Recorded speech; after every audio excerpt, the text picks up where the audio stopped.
Hi అందరికీ ఈరోజు నేనైతే ఉల్లిగడ్డ కోడిగుడ్ల కూర చూపిస్తున్నాను. 5 అంటే 5 నిమిషాలలో అయిపోతుంది ఈ రెసిపీ.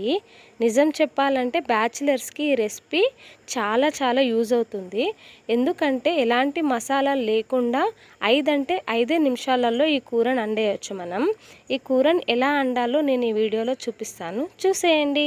స్టవ్ పైన గిన్నె పెట్టుకొని 2 పావుల నూనె పోసుకొని జీలకర్ర ఆవాలు వేసుకొని మనకి ఎన్ని ఉల్లిగడ్డలతో అయితే కూర సరిపోతుందో అన్ని ఉల్లిగడ్డలు కట్ చేసుకొని నూనెలో వేసి ఉల్లిగడ్డలు మంచిగా గోలనివ్వాలి. గోలిన ఉల్లిగడ్డలో కొంచెం అల్లం పేస్ట్ వేసుకొని తర్వాత పసుపు వేసుకొని ఇవి 2 ఉల్లిగడ్డలకు పట్టేలాగా మంచిగా కలుపుకోండి. కలుపుకున్న తర్వాత ఉల్లిగడ్డలు కొంచెం మగ్గనివ్వాలి నూనెలో మగ్గిన తర్వాత అందులో కొంచెం కారం అలాగే కొంచెం ఉప్పు కూడా వేసుకోవాలి. కారం అనేది మన చాయిస్ అండి, కొంచెం స్పైసీ కావాలంటే ఎక్కువగా కూడా వేసుకోవచ్చు.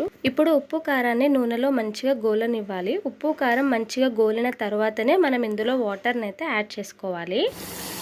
ముందే వాటర్ని యాడ్ చేసుకున్నట్లయితే కూర అంత రుచిగా ఉండదు. అందుకే గోలిన తర్వాత వాటర్ని యాడ్ చేసుకొని ఉల్లిగడ్డని ఇక్కడ ఒక 5 మినిట్స్ ఉడికిస్తే సరిపోతుంది. ఉల్లిగడ్డ ఫాస్ట్గానే ఉడుకుతుంది. ఇది ఉడికిన తర్వాత మనం ఇందులో కొద్దిగా కొత్తిమీరని ఉన్న మసాలా యాడ్ చేయాలి.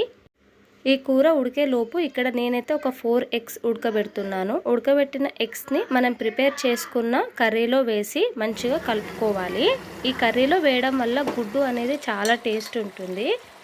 టైం లేనప్పుడు ఇలా ఫాస్ట్గా ఎగ్ కర్రీ అయితే ప్రిపేర్ చేసుకోండి. చాలా టేస్ట్గా ఉంటుంది అండ్ చాలా ఫాస్ట్గా కూడా అయిపోతుంది.